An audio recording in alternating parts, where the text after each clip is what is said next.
예, 신율의 뉴스 정면 승부. 앞서 말씀드린 대로 오늘 일부 정치 비사이드죠.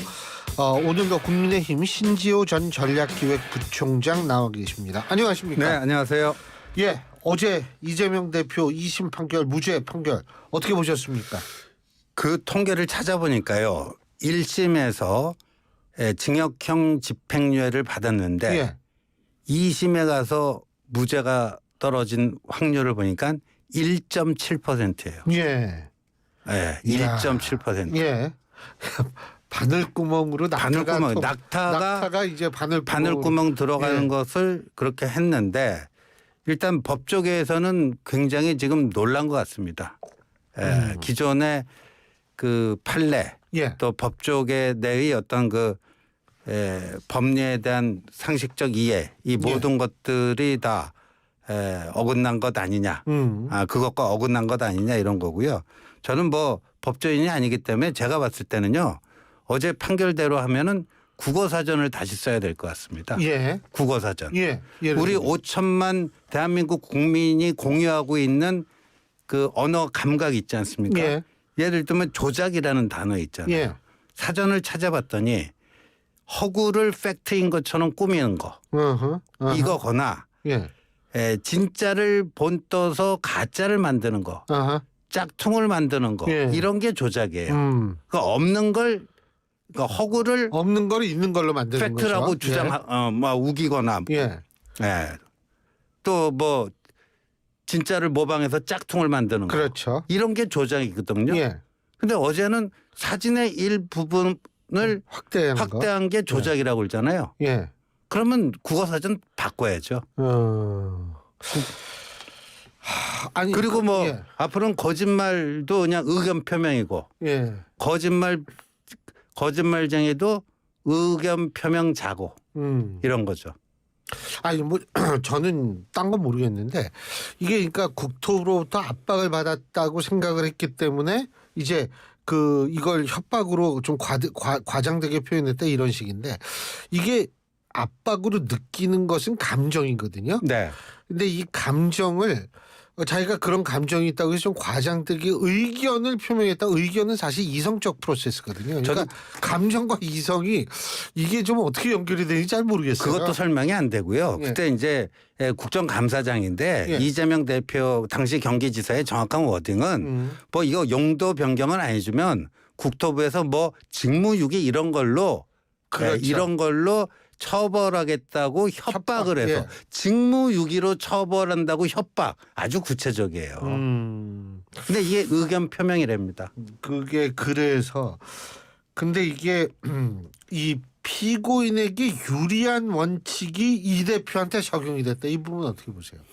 그 윤석열 대통령 구속 취소도 마찬가지다. 이런 얘기가 있던데. 네, 뭐 그거는 뭐 그 형사소송법의 대원칙이라지만 예. 그러면 그 원칙이 모든 경우에 다 동등하게 적용이 돼야 되는데 꼭 힘 있는 사람들 뭐 결정 내릴 때만 이게 오히려 늘 적용돼야 될 게 예외적으로 적용되는 거 아니냐 하는 거고 그때 그 몇 년 전이죠. 2020년 7월이었던가요. 권순일 대법관의 주도로 그 친형 정신병원에 강제 입원시키라고 보건소장에게 지시한 적 없다. 그게 이제 허위사실 공표인데 2심까지는 예, 피선거권 박탈령이 나왔죠.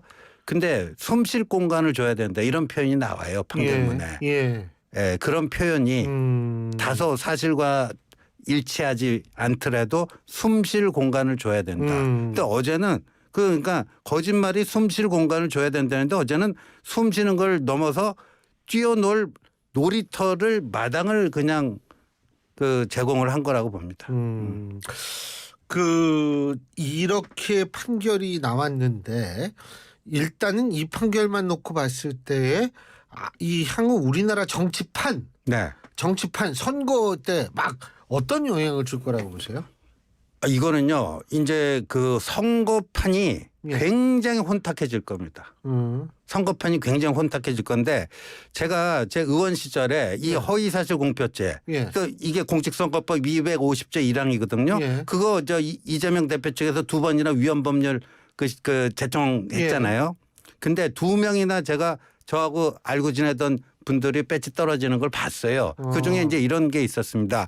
경찰청장 출신의 이무영 의원이라고 18대 때 있었어요. 예. 근데 그분이 무소속이었어요. 예. 누구랑 그 경쟁에서 이겼냐면 지역구가 전주 완산갑이었는데 예. 장영달 후보랑 그런데 이분이 나중에 그 허위사실 공표로 벌금 300만 원, 300만 원인가 해가지고 배지가 떨어졌고 배지가 떨어져고 배지가 떨어집니다. 근데 뭐냐면 한 방송사 토론회에 나가서 장영달 후보는 본인이 민주화 운동을 하다가 감옥 갔다 왔다고 하는데 내가 그게 아니고 딴 거다. 6.25가 북침이라고 주장해가지고 감옥 간 거다. 이 얘기를 한 거예요. 근데 그 장영달 후보가 국가보안법 위반으로 그 옥살이 한 건 맞거든요. 근데 옥살이 그 국가보안법 위반의 사유가 6.25를 북침이라고 주장한 게 아니라 다른 사유였어요. 그러니까 국가보안법 위반으로 옥살이 한 건 맞아요. 근데 그거의 구체적인 사유에 있어서 좀 착각을 했던 거죠. 오인을 했던 거죠. 근데 그것도 해서 벌금 300만 원 배치 떨어졌어요. 네. 그게 이제 앞으로 저는 뭐 법은 모르겠습니다만 이러한 판결이 정치판에 어떤 영향을 미칠까 참. 그 거짓말하고 그건 이제 다 의견 표명이라고 하면 됩니다. 네. 근데 이게 지금 대법원에 이제 올라갈 거 아닙니까? 네. 상고를 할 텐데. 이렇게 되면은 근데 이제 요런 거는 있을 것 같아요. 이재명 대표 무죄를 받았으니까 상고를 안 하겠죠. 당연히. 네. 검찰만 상고를 하게 되면 실제로 이 대법원이 그거를 받아가지고 심리를 하는 기간은 굉장히 신속하게 이루어질 수 있지 않느냐 이런 의견이 있더라고요. 어떻게 보십니까? 그런 의견이 있는데 저는 뭐 이제 정치권에서 더 이상 그런 사법 프로세스에 뭔가 자신들의 정치적인 명운을 거기에 의존하는 건 그만해야 된다고 봅니다. 물론 이제 그 가능성이 있대요. 예, 그 법률가들이 그러니까 그래서 그러니까 유죄 취지로 파기환송한다 뭐 이런 것도 뭐 가능하지 않겠냐 하는데 이거는 그래서 대법원은 아시다시피 사실심이 아니라 파기 자판 말씀하시는 파기 자판 뭐 이런 것도 가능하다. 예. 뭐 하면서 이제 희망 회로를 돌리는 분들이 계시더라고요. 특히 이제 율사 출신 그 여당 정치인들이 그러는데 뭐 그거는 대법원에서 알아서 할 일이고요. 정치가 자꾸만 그 사법의 힘을 빌어서 뭔가 이재명 대표에게 정치적인 타격을 가하려고 하는 거 이거는 이제 그만해야 된다고 봅니다. 벌써 2번이나 낭패를 봤어요. 그 체포영장, 그 구속영장 국회에서 체포동의안이 통과돼서 영장실질심사가 나갔는데 유창훈 부장판사라는 분이 희한한 그 구속 기각 결정문을 써가지고 이재명 대표를 기사회생시켜줬잖아요. 어제 그 최은정, 이예슬, 정재호 이 3명의 판사들이 또 희한한 국어사전까지 다시 써야 될 그런 판결문을 써갖고 또 이재명이라는 정치인을 기사회생시켜주지 않았습니까? 그러니까 이재명의 사법 리스크가 있는 건 맞지만 그거를 법원의 어떤 그 판단을 통해서 정치적인 그 타격을 가하고 그래서 우리가 무슨 선거에서 좀 유리한 국면으로 이끌고 가자 하는 전략은요. 이제 더 이상 통용되기가 쉽지 않을 것 같아요. 사법부에 대한 신뢰 자체가 어제 판결로 거의 무너졌다고 봅니다. 그러면은 정규재 그 논설위원 그 원로 논객이시죠, 보수. 이분은 이 대법 판단을 늦춰서 국민 심판을 받게 해야 한다 이런 주장에 동의하십니까? 저는 뭐 동의는 안 하고요. 사법은 사법대로 정치는 정치대로 독립적으로 저는 굴러가야 된다고 봐요. 근데 뭐 정치권 일각에서는 이재명 대표의 무죄가 오히려 득이 될 수 있다, 독이 될 수 있다 이런 얘기 나오는데 이 부분은 지금 보니까 뭐 얘기예요? 어제 그 무죄 판결 이후에 민주당은 마치 뭐 본인들이 다 이 나라를 뭐 평정한 것처럼 뭐 박찬대 원내대표의 경우에 지금 산불 나서 긴급 뭐 예산 투입해야 되는데 그거 예산 투입 협조해 줄 테니 40여 재판관을 빨리 임명하라는 등 그게 어떻게 그게 무슨 지금 산불에 그 예산 긴급 투입하는 게 그렇게 정치적 딜을 할 문제입니까?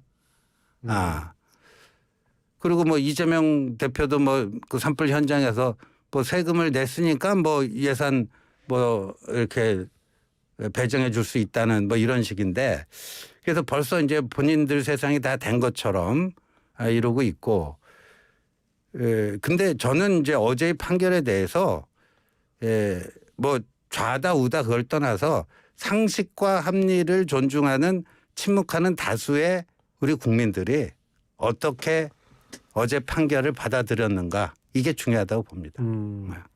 아니 그 이재명 대표가 제가 알기로는 내일인가요? 서해 수호의 날 행사에 참석도 한다 그러고 뭐 이러니까 이 본인이 이제 어느 정도 사법 리스크의 족쇄를 좀 제거했다라고 생각해서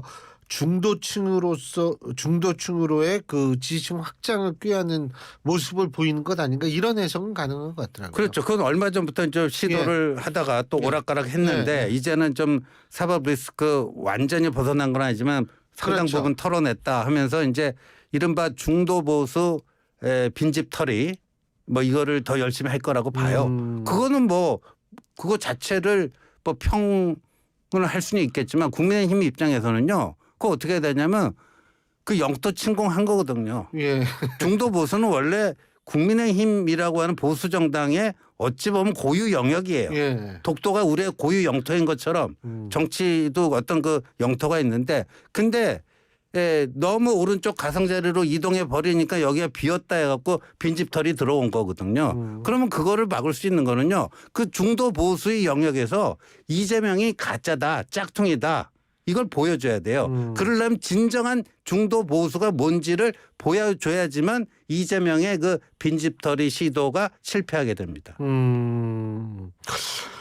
근데 지금 이제 그런 걸 보여줘야 된다라고 말씀을 하셨는데 지금 사실 여권 잠룡들 입장에서 볼 때는 참 여러 가지가 고민스러운 게 전략도 좀 수정해야 될 것 같고 또 하나는 뭐냐면 지금 윤석열 대통령에 대한 탄핵 심판 선고가 언제 내려질지도 모르기 때문에 이 뭐 공개적인 행보하기도 좀 뭐하고 이런 상황 아니겠어요? 어떻게 보세요? 그렇지만 일상적인 정책 행보 같은 거는 할 수 있지 않겠습니까? 예. 최근에 뭐 연금 문제도 그렇고요. 예. 뭐 이제 AI 혁명 시대에 뭐를 어떻게 해야 되는지 또 노동시간 근로 뭐 이 시스템을 어떻게 갖고 가야 될지 뭐 여러 가지 것들이 있어요. 그거는 일상적인 정책 활동이거든요. 예. 그런 걸로 얼마든지 할 수가 있습니다. 예. 그러니까 그 지금 이제 이재명 대표에 대한 사법 리스크 계속 부각시키면서 공격하는 그런 시기는 좀 지났다라고. 저는 그거는 두 번의 실패를 봤다. 그래 더 이상 하면 안 유창훈 된다. 판사에 맡겼고 예. 어제 3명의 부장판사에 맡겨서 예. 두 번의 실패를 맛봤는데 또 자꾸만 희망 회로를 돌리고 대법원에서 어떻게 해갖고 뭐 파기환송이 아니라 파기자판이 되면 조기 대선이 있더라도 그 전에 뭐 어떻게 끝낼 수가 있고 자꾸만 그러면요 진짜 정치인은요 정치할 생각을 해야죠. 왜 자꾸만 사법부에 아웃소싱을 해갖고 이재명 죽여달라 그럽니까? 자신의 힘으로 이재명을 꺾을 생각을 해야죠. 네. 여기 잠깐 파기자판이라는 게 뭐냐면요. 파기환송이라는 건 대법원에서 심사를 해보니까 야 이거 2심 이게 안 틀렸더라. 그래서 이제 다시 2심 재판부로 사건을 다시 돌려보내는 거 파기환송이라고 그러죠. 근데 파기자판이라는 건 뭐냐면 이게 대법원에서 보니까 아 이거 뭐 저 2심한테 다시 돌려보낼 필요 없이 우리가 스스로 판결을 한다. 이거를 이제 파기자판이라고 하는데 우리나라에서는 이게 좀 생소한 개념인데 일본 대법원 같은 경우엔 파기자판 퍼센테이지가 50%가 넘는데요. 그렇군요. 근데 우리나라는 5% 조금 넘거든요. 있기는 있는데 자주 있는 것은 아니다. 이런 설명을 제가 좀 드리겠습니다. 자, 한동훈 대표가 어떻게 보세요? 이 지금 이재명 대표의 2심 무죄가 뭐 연관이 좀 있다고 보십니까? 어떻게 행동을 할지 약간 수정이 필요하다고 보십니까? 뭐 전혀 뭐 그 영향이 없다고는 얘기할 수가 없고 근데 이제 한동훈 대표도 어제 그 판결이 있은 직후에 대법원에서 신속하게 바로 잡히길 기대한다, 바란다 뭐 이런 정도 메시지인데 한동훈 대표는 본인이 뭐 검사, 법무부 장관 이런 경력이 있지만 이걸요. 기본적으로 이재명을 이기는 거는 정치는 정치로서 이겨야 돼요. 근데 지금 생각해 보면 이재명이 사법 리스크가 많은 건 맞죠. 근데 국민의힘에 이재명에 대응하는 전략 이거 한번 돌이켜봐야 됩니다. 너무 사법 리스크에 올인을 해버린 거예요. 네? 이재명이 워낙 위험한 인물이고 문제투성이의 인물이고 이렇게 뭐 몇 개 혐의에 몇 개 재판을 동시에 받고 있고 그러니까 이재명 사법 리스크 때문에 이재명은 거의 무너지고 그래서 조기 대선에 출전하더라도 사법 리스크를 주렁주렁 달고 있는 그 이재명 그런 사람하고 붙으면 우리가 그래도 수월하게 이길 수 있지 않겠는가 이런 식으로 전략을 짰어요. 그러니까 오히려 정치는요. 정치로서 상대편을 비교 우위를 발휘하고 제압을 할 생각을 해야 되는데 사법의 힘을 빌려서 이재명을 제압하려고 그런 거예요. 근데 그게 벌써 크게 2번이나 엇나간 거 아닙니까? 그렇다면 이제부터는 정신 똑바로 차려야 됩니다. 뭐 자꾸만 파기 자판 이런 거 희망회로 돌린다고 될 문제가 아니에요. 예. 그러니까 그 대법원에서 그렇게 해주면 좋은 거고 그럼 망외소득이라고 나중에 생각하면 되는 거고 정치는 정치를 통해서 어떻게 이재명을 꺾을 것인가. 그래서 어제부로요. 이재명은 훨씬 더 정치적으로 강해졌습니다. 사법 리스크를 100%는 아니지만 상당 부분 털어냈고 이 정치적으로 더 강해진 이재명이 등장한 거예요. 그럼 그 이재명이라는 그 존재를 현실로 인정하고 사법 리스크가 아닌 다른 걸로 꺾을 수 있는 그 방안이 뭔가.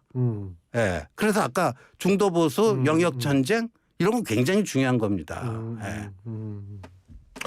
근데 그 이나저나 윤석열 대통령 탄핵 심판 선고는 언제 나와요? 그거 제가 어떻게 알겠어요? 아니 근데 이게 제가 신지호 박사님이 어디선가 그 얘기를 하신 것 같아요. 이게 그러니까 이번 주 넘어가서 다음 주로 되면 이거 얘기가 좀 많이 달라질 수 있다. 아니 그러니까 원래 이제 내일쯤 나올 거라고 봤잖아요. 예, 다 그렇게 늦어도 3월 28일 예. 마지막 주. 근데 지금 뭐 이번 주는 넘어간 거고 4월 4일, 4월 11일 2개의 일요일이 첫째 주, 둘째 주 있는데 지금 일각에서는요. 특히 어제 이제 이재명 무죄 판결이 나오면서 4월 18일이 문영배, 이미선 2명의 재판관 6년 임기가 종료되고 퇴임하는 날 아닙니까? 예. 그러니까 당연히 4월 18일 전에는 나올 거라고 다들 그렇게 생각했는데. 그렇죠. 그게 마지노 라인이라고 생각을 했죠. 예. 근데 그게 4월 18일 이후로 넘어가서 이게 표류할 수도 있다. 그러니까 원래는 윤석열 대통령 탄핵 심판 결과가 인용이냐 아니면 기각 또는 각하냐 이 둘 중에 하나라고 봤는데 이제 표류라고 하는 제3의 시나리오가 생긴다. 예. 표류요. 예. 아 그거 표류면 그 기약이 없다는 거 아니에요? 그렇게 되면. 그렇죠. 그러면 이게 굉장히 나라가 한층 더 위험한 상태로 가는데 복잡해지죠. 그러면 또. 문영배, 이미선 그 문재인 대통령이 임명한 사람 아닙니까? 예. 그 대통령 몫이에요. 예. 그러면 권한대행도 임명할 수 있습니다. 아하. 최상목 권한대행이 예. 저 정계선, 조한장 2명 임명해서 지금 재판관으로 예. 활동하고 있지 않습니까? 그러면 한덕수 국무총리가 문영배, 이미선 우리법 출신 2 재판관을 후임을 임명할 그쪽과는 결이 다른 2 사람으로 임명하려고 하면 저 이재명의 민주당이 가만히 있겠습니까? 뭐 또 탄핵한다고 들고 뭐 엊그저께 김어준 씨는 한두 사람만 탄핵할 게 아니라 내각 총 탄핵을 하자. 예. 뭐 이런 얘기까지 나오니까 이건 진짜 걷잡을 수 없는 파국적인 상황으로 갈 수도 있는 거죠. 근데 이게 아니 뭐 우리가 맨날 하는 얘기지만 왜 이렇게 이게 늘어진다고 보세요, 신 박사님은? 글쎄 그 헌법재판소가 원래부터 이제 정치적 사법기관이다 이런 말들을 많이 하지 않습니까? 예. 그러니까 사실 저는 이제 미국도 탄핵 제도가 있지만 미국은 양원제라서 탄핵 소추는 하원이 하고 탄핵 심판을 상원이 하지 않습니까? 예. 지난번에도 우리 신율 교수님하고 그 얘기했는데 근데 대통령이나 부통령이 탄핵 소추가 됐을 경우에는 대법원장이 상원의 의장을 맡아서 하는 저는 이게 탄핵이라는 게 정치적인 배경과 정치적인 이유에서 시작된 건데 그거를 사법기관이 헌재에서 마무리해달라 그러니까요. 네, 그래서 지금 헌법재판소의 어떤 소화 능력을 벗어나는 거를 자꾸만 일종의 정치의 사법화가 과잉이 되었고 뭐 줄탄핵 뭐 이런 거 아닙니까? 예. 예. 그래서 기존 시스템이 거의 이제 작동을 못할 지경까지 한계 상황인 것 같아요. 그래서 뭐 일각에서는 뭐 기각되는 거 아니냐 뭐 이런 얘기도 하는데 늦어지니까 자꾸 그러니까 이게 늦어지니까 여러 가지가 나올 수밖에 없는 것 같아요. 네, 그렇죠. 그래서 이제 그런 얘기를 하는데 이게 지금 그래서 뭐 윤석열 대통령이 직무 복귀를 대비해서 통합 메시지를 준비 중이다 이런 보도도 나온 모양이에요. 뭐 윤 대통령께서야 이제 본인이 그렇게 또 희망하고 예. 단순한 희망이 아니라 최근에 돌아가는 흐름을 내가 복귀할 수 있겠구나 그렇게 읽고 계신 것 같아요. 그렇다면은 복귀 이후에 어떻게 할지 그 뭐 준비하는 거야 자연스러운 일이 아닐까 싶습니다. 그렇군요. 근데 이게 만약 복귀를 하게 되는 그렇게 되면은 지금 여당의 잠룡들 그리고 민주당의 이재명 대표나 이런 분들이 또 굉장히 복잡하게 되는 것 같아요. 그렇죠. 그렇게 되면은 이제 이재명 대표도 살아나고 윤석열 대통령도 살아나고 그래서 이제 윤석열 대 이재명 또 지난 대선 구도 아닙니까? 예. 그게 이제 시즌 2로 가는 거죠. 참. 근데 그 어제 있었던 그 MBS 오늘 나왔죠. 오늘 MBS 조사 엠브레인 퍼블릭 키스대 리서치 코리아 리서치 한국 리서치가 지난 3월 24일부터 26일까지 전국 18세 이상 1,001명을 대상으로 전화 면접한 여론조사고요.